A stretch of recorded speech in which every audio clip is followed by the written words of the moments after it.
No. Okay, go.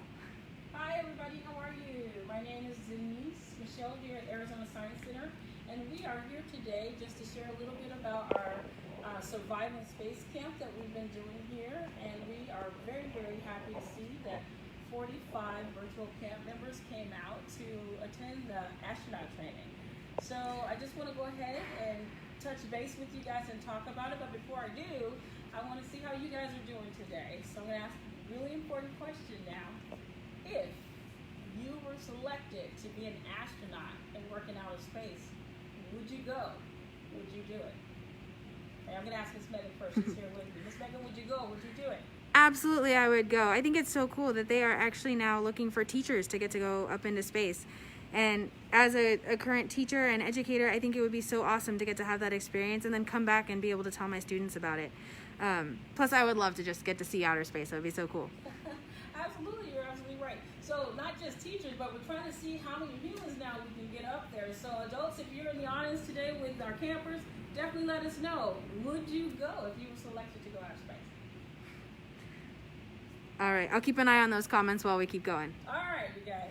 So today I'm going to start off by letting you know what's been happening at camp.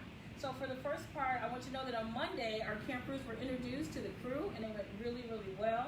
Tuesday, we began our physical circuit training, and it was really great to see that they were able to get through the physical training, and everything was going just fine until we got to the spacesuit fine motor training. So today what I'm going to be showing you is some of the stuff that came out of that training and answering a very important question for our campers. So here we're going to start here. I just want to show you a little bit of some of the things that we did. Avery says that they would love to go to space. Good to know, Avery. I'm glad you're here. So, and I'm glad to see that you're a girl wanting to go to space. So what I wanted to see, what you guys to see with me was some of the things that we did. The students and the campers all had to wear their gloves and their spacesuits for the fine motor training. So some of them worked on the crew, solving puzzles and solving problems as a crew. That was really, really neat to see. Some of them got a chance to actually work on some of the mission work. This one here is a lever and button mission that they were working on, where they got to use the real tools and figure out how to repair that using the gloves, and this was really, really challenging.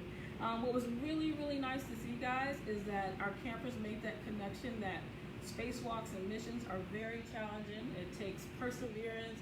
It takes, literally, it takes, for the idea, they have to work on ideas together, and they have to be able to solve the problems. What was really neat for me to see here is that our students now understand struggle, and it was really nice to see that they knew that they could work through struggles together, and even our best astronauts struggle in space. So I'm going to keep moving here. One of our campers asked a really important question. He said, hold on, can I please take off my equipment just once for a few minutes in space to go and get it done and make sure that I'm successful? And I told him, hold on, wait a minute. Before you do that, let's make sure we understand why you wear the spacesuit and the gloves in the first place. So the rest of the time, what I'm going to be doing here is explaining why astronauts must in their gloves. And from here on out, I want you to think of that spacesuit as a one-person spacecraft. And as you can see here, I'm going to ask Miss Megan to come over. Here I have eggs, and the eggs represent our astronaut trainees who decided to take their spacecrafts off. Okay, and what I'm going to build over here is actually space. And you can see here, in a moment, I'm going to be explaining that space truly exists in a vacuum, in a void. So we're going to be doing air pressure, and you're going to see what happens to my eggs, and then I'm going to explain to you why we keep those suits on. Okay, so guys, are you ready to start with me? Here we go.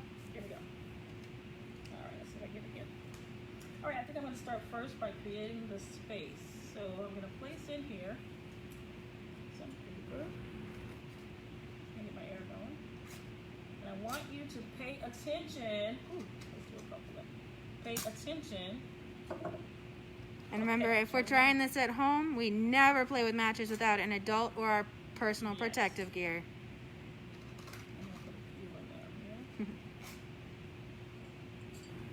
There we go. Here's our first egg going on. And here's our second. Let's see if I can get it going. I want you to pay attention to what happens to that egg without the spacesuit, without the gloves. See, I'm seeing that fire, as it burns, it eats up that oxygen inside, and it Absolutely. creates a vacuum inside that bottle. There we go. Here's our second one. A placed on top. I want you to pay attention to what happens. There's pressure building. Oh, there's already one in. And it automatically got sucked in through the mouth of that bottle. Look what's going on at that one. Okay? So what I want you guys to pay attention to is there's air pressure below and air pressure from above, and causing a vacuum situation to happen inside, and that's what our space is consisted of. So in just a second here, I think our... Looks like our fire went out in there. Yeah. So what we're going to do is, what I want you to see is sometimes that happens, but this is exactly what I wanted you to see. Oh. Can't get that egg out even if I wanted to. Because of that vacuum, that egg will not come out again.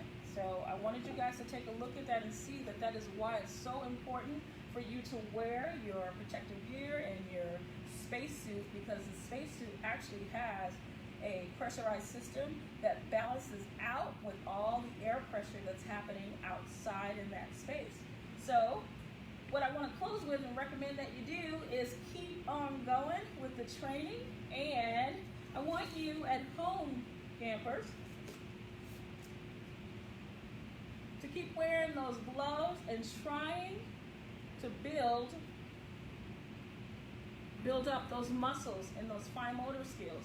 And one of my favorite here to do at the Science Center, actually get this one here, is, I don't know if you guys have them, but these are clothespins, or some of you may even like to do them with the binder benders. But here's one that I absolutely love trying, and it helps you to develop your fine motor skills. And we like to do these with timers and stopwatches, and I'm getting pretty good. I used to be able to couldn't get past 5 without it flying out of my hand. But I want you to keep testing. Oh, there it goes. And once that happens, try it again. Keep going until you get it. Thanks so much, guys, for coming today. Now, I'm going to close with, you know how I am. I want to close with always asking you, now that you know this information, who are you going to tell? Who are you going to share it with? I'm going to go share it with my friends at azscience.org. Have fun with you guys. We have one more day. Campers, let's do it.